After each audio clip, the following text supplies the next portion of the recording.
feel bad for Jennifer, but I will say she is a magnet for being scammed. She just had an entire documentary about getting scammed from some other guy, and I don't know, there's just something about Jennifer that she just doesn't have street smarts like that.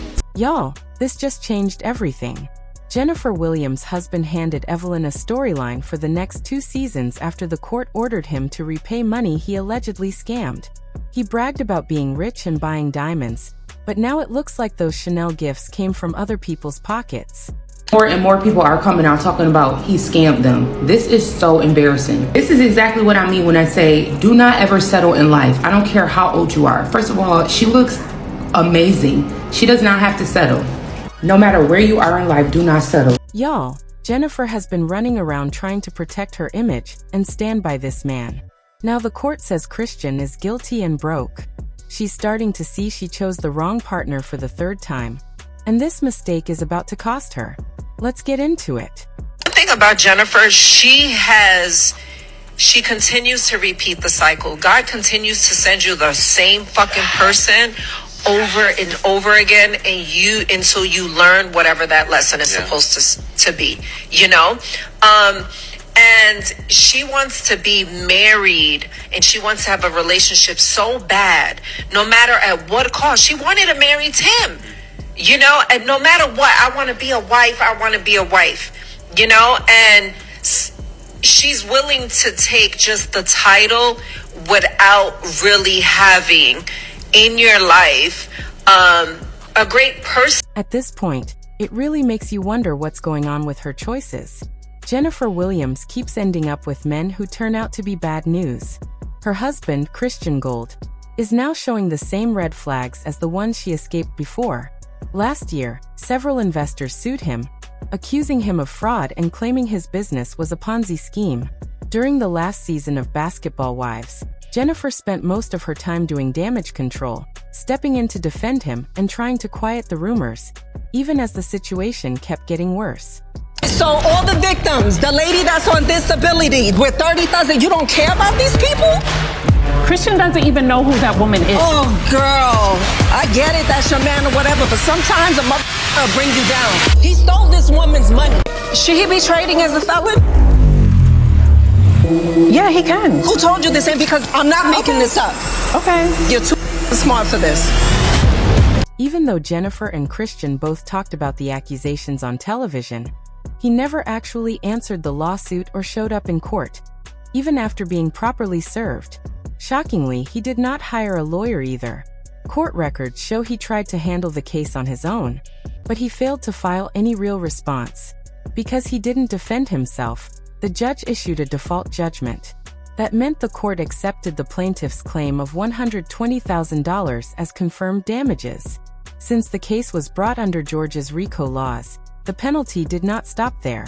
The court ordered Christian to pay a total of $367,625, which is 3 times the original amount. At this point, this is no longer gossip, rumors, or people trying to embarrass Jennifer. These are official court findings, and Christian is legally required to pay. When his relationship with Jennifer became public, and later when they got engaged, he used the attention to sell himself as a wealthy investor and skilled trader. Reality stars often get caught in messy financial scandals, yet many people still trust them. That visibility gave him credibility, which the victim said played a big role in convincing them to hand over their money. There is a lifetime membership fee, $1,500. He does all the trading. When I said the fee, they told me to go to Cash App and buy Bitcoin. I don't know what Bitcoin is, and why did I pay you $1,500 if I have to buy it? So I called to ask questions. I never got another response, but I want my $1,500 back. We're watching you flaunt your cars, your beautiful diamond rings, this Rolex in front of us, and we were robbed. Once the money was sent, Christian's behavior changed completely. When earlier investors asked for refunds, he pushed them to keep their funds in place. If they refused, he paid them using cash from new investors. That made the business look successful and convinced others to trust him even more. So in March, my husband and I looked at each other and we said, something don't sound right. because if he's got all this money, and I'm going to tell you, our project accounts at this time, I think they were all running, and when we totaled it up in March, it was like $1.1 million equally between all of them. So we're like, there's no way he can't pull from this and give us yes, and I do have receipts of all of this. In reality, there was never any real investing or trading happening at all. No legitimate accounts existed, and the money was not being used the way Christian promised. Instead, he kept a large portion for himself and used excuses and empty assurances to keep people calm. Over time, the payments slowed down, then stopped completely. Eventually, he cut off contact, blocked messages, and disappeared. All while the victims watched him show off a flashy lifestyle with his wife, Jennifer, on social media. If that does not clearly describe a Ponzi-style setup, it is hard to say what does. Christian only decided to speak up after the court ruled against him.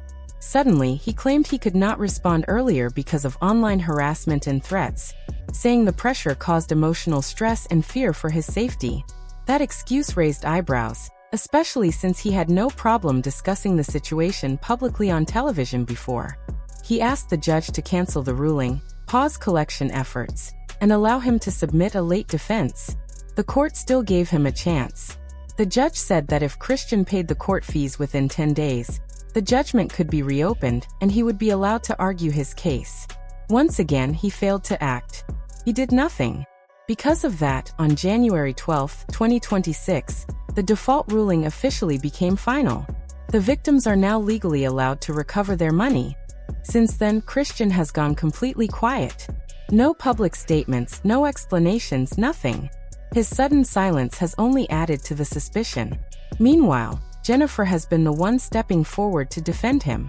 She shared messages from people praising his so-called investing skills, and posted a quote saying the attack against them did not succeed. However, many people feel that the real problem is not outside criticism, but the man she chose to stand beside.